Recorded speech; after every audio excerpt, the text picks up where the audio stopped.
નમસ્કાર વિદ્યાર્થી મિત્રો, મારી યુટ્યુબ ચેનલ વિદ્યાદીપમાં આપ સૌનું હાર્દિક સ્વાગત છે. મિત્રો, આજના વિડીયોની અંદર આપણે ધોરણ 6 વિષય છે હિન્દી, તેમાં પહેલા સેમેસ્ટરનો પાઠ 6. આ પાઠનું નામ છે સુબહ. આ પાઠના અભ્યાસ સ્વાધ્યાયના પ્રશ્નો અને તેના જવાબો વિશે આજે આપણે આ વિડીયોની અંદર માહિતી મેળવીશું. વિદ્યાર્થી મિત્રો, જો તમે મારી ચેનલમાં નવા હોય તો મારી ચેનલને જરૂરથી સબસ્ક્રાઇબ કરો, વિડીયો લાઇક કરો, શેર કરો અને બેલ નોટિફિકેશન આઇકોન ઓન કરો, જેથી આગળના દરેક નવા વિડીયોની નોટિફિકેશન તમારા મોબાઈલની સ્ક્રીન પર મળી શકે.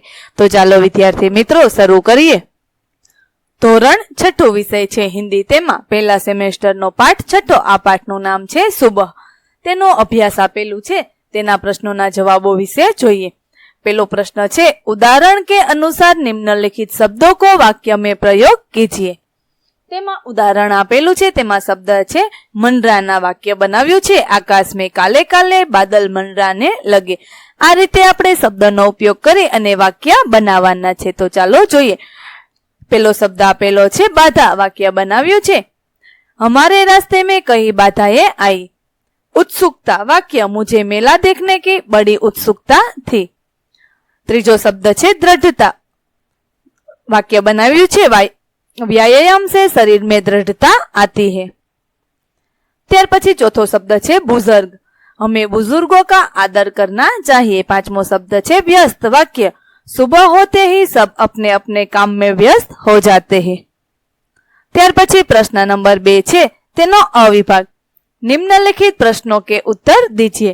पहलो प्रश्न है, दीदी आपका यह धमाकेदार धक्का मुझे हमेशा याद रहेगा. गोलू ने रेशमा से ऐसा क्यों कहा? तो तेना जवाब में आवशे, दीदी आपका यह धमाकेदार धक्का मुझे हमेशा याद रहेगा. गोलू ने रेशमा से ऐसा कहा क्योंकि उस धक्के के कारण वह पटाखे से जलने से बच गया था. बीजो प्रश्न, रेशमा की शारीरिक कमी उसके इरादों में भी बाधा नहीं बनी. भाव समझाइए. जवाब, पोलियो के कारण रेशमा के दोनों पांव बेजान हो गए थे, लेकिन इस शारीरिक कमी से उसकी हिम्मत में कमी नहीं आई थी. वह हर काम पूरे आत्मविश्वास और लगन से करती थी. पोलियो से उसके पैर निकम्मे हो गए थे, पर उसका मन कमजोर नहीं हुआ था. ત્યાર પછી પ્રશ્ન નંબર 2 નો બ વિભાગ છે, यदि आपकी कक्षा में रेशमा की तरह का कोई बच्चा दाखिला ले तो आप क्या करेंगे?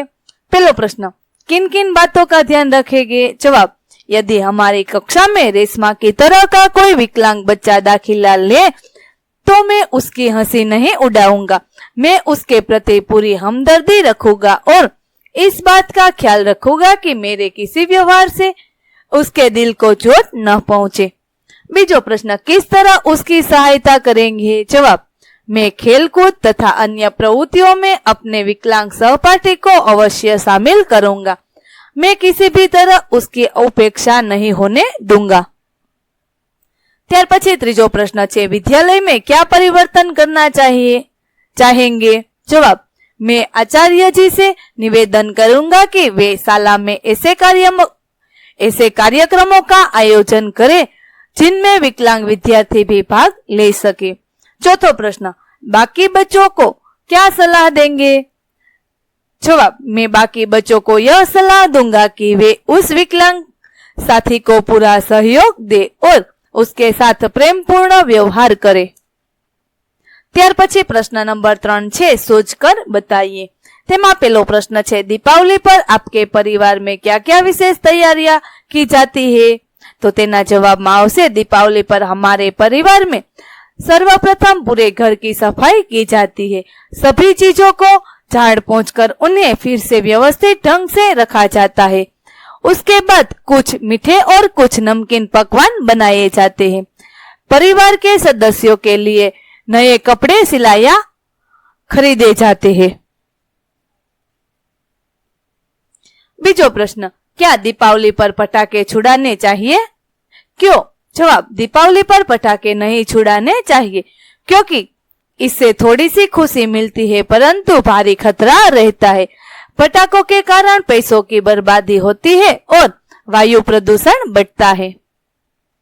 ત્યાર પછી ત્રીજો પ્રશ્ન છે, किसी ऐसी घटना का वर्णन कीजिए जब आपको किसी ने बचाया हो या आपने किसी की सहायता की हो। तो तेना जवाबમાં લખ્યું છે, पिछले वर्ष में अपने मामा जी के गांव गया था। वहां नदी में नहाते नहाते मैं गहरे पानी में चला गया और डूबने लगा। तैरना न आने से मेरे प्राण संकट में थे। मेरे साथ नहाने के लिए आए लड़के ने यह देखा। वह तुरंत तैरकर मेरे पास आया और मुझे किनारे तक खींचकर ले गया। उसकी सूझबूझ और प्रयत्न से उस दिन में डूबने से बच गया। उस घटना को मैं कभी नहीं भूल सकता। ત્યાર પછી પાઠ છઠ્ઠો છે સુબહ, તેનું સ્વાધ્યાય આપણે જોઈએ। તેમાં પહેલો પ્રશ્ન છે, निम्नलिखित प्रश्नों के उत्तर दीजिए। पहलो प्रश्न, सुबह से घर के सभी लोग सफाई क्यों कर रहे थे?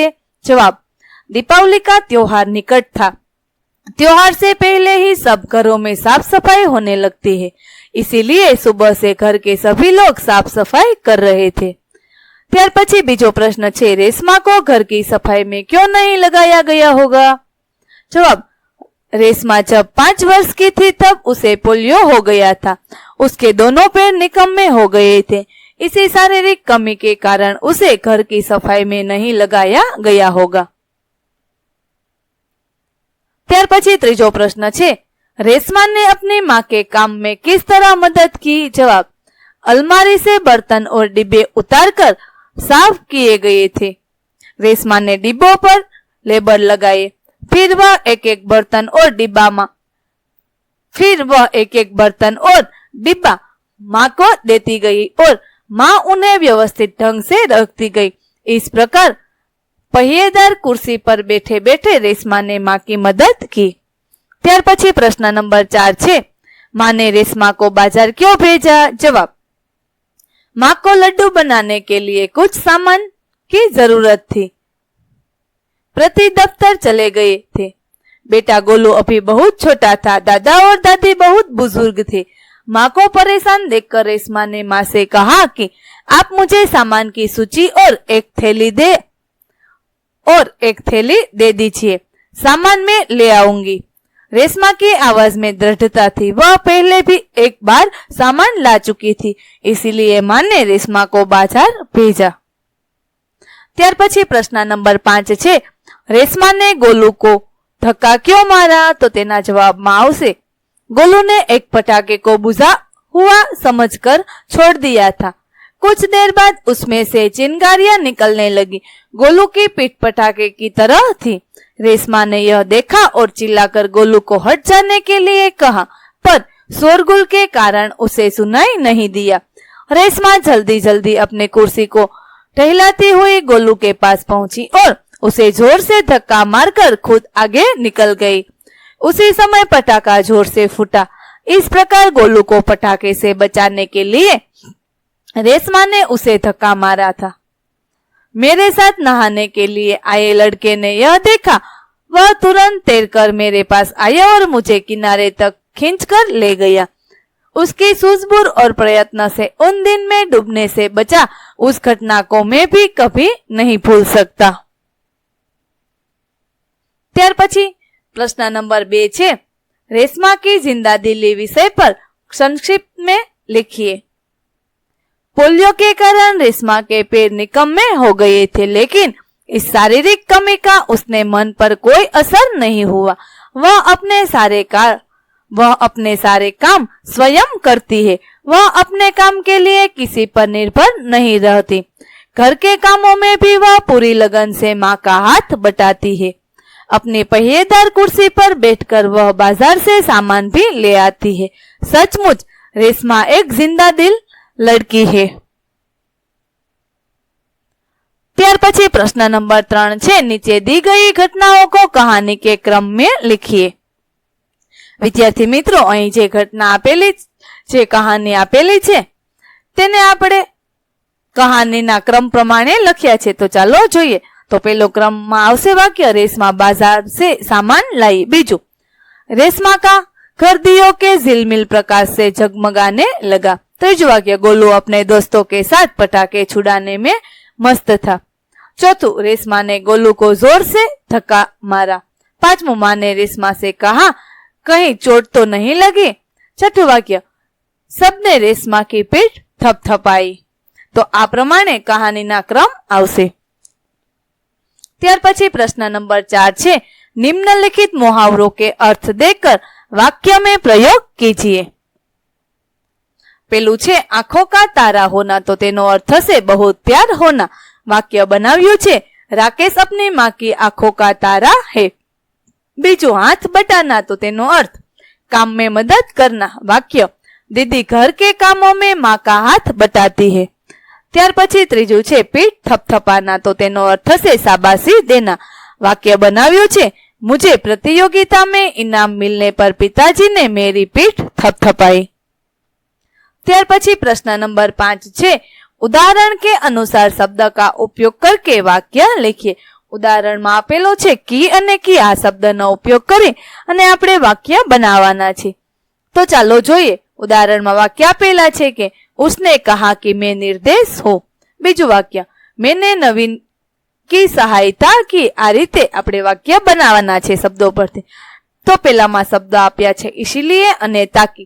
तो इसीलिए પરથી આપણે વાક્ય બનાવ્યું છે मदारी तमाशा दिखा रहा है इसीलिए लोग जमा हो गए. ताकि तो वाक्य बनाव्યું છે તે શબ્દ પરથી मैदान में पुलिस का बंदोबस्त किया गया था ताकि सभा में कोई गड़बड़ी न हो. ત્યાર પછી બીજામાં શબ્દો આપેલા છે क्योंकि અને जबकि. તો તેના પરથી આપણે વાક્ય બનાવ્યા છે मैंने छाता खरीदा क्योंकि वर्षा ऋतु आ गई थी. जबकि તો તેના પરથી વાક્ય बेटी सावली है जबकि माँ बाप दोनों गोरे है. ત્યાર પછી ત્રીજામાં શબ્દ છે और અને और. તેના વાક્યો જોઈએ मैं आपकी ओर ही आ रहा था. ત્યાર પછી બીજું વાક્ય और પરથી બનાવ્યું છે भाई और बहन दोनों बहुत अच्छे हैं. ત્યાર પછી मैं અને मैं પરથી આપણે વાક્ય બનાવ્યા છે मैं पढ़ता हूँ. બીજું વાક્ય बच्चे घर में शोर मचा रहे हैं. ત્યાર પછી પ્રશ્ન નંબર 6 છે તેનો અવિભાગ. નીચે દિए गए वाक्यों का वचन परिवर्तन कीजिए. વિદ્યાર્થી મિત્રો અહીં જે વાક્ય આપેલું છે તેમાં આપણે વચન પરિવર્તન કરવાના છે. શબ્દોની નીચે લીટી આપેલી છે. ઉદાહરણમાં વાક્ય છે माँ को मिलते ही मेरी खुशी का ठिकाना न रहा. ખુશીની જગ્યાએ આપણે વચન પરિવર્તન કરવાનું છે. તો વાક્ય બનાવ્યું છે કે माँ को मिलते ही हमारी खुशियों का ठिकाना न रहा. તો તે જ રીતે આપણે વચન પરિવર્તન કરી અને વાક્યો બનાવ્યા છે. તો પેલું વાક્ય બનશે ऐसी एक घटना मेरे साथ घटी है. ત્યાર પછી બીજું વાક્ય બનશે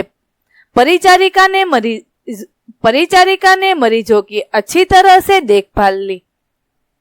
ત્રીજું વાક્ય रात को हमने सुंदर सपना देखा.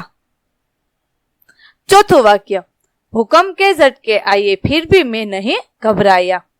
ત્યાર પછી બ વિભાગમાં છે नीचे दिए गए शब्दों को चित्र में शब्दकोश के क्रमानुसार लिखिए.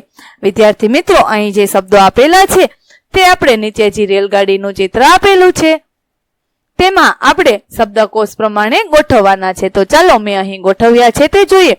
તો શબ્દકોશ પ્રમાણે આ પ્રમાણે શબ્દો આવશે. સૌથી પહેલા આવશે અંગૂર, ત્યાર પછી આકાશ, ત્યાર પછી તુફાન, તેવી જ રીતે નિર્દોષ, ભૂકંપ, મરીચ, મહેનત, શ્રેષ્ઠ અને સુંદર.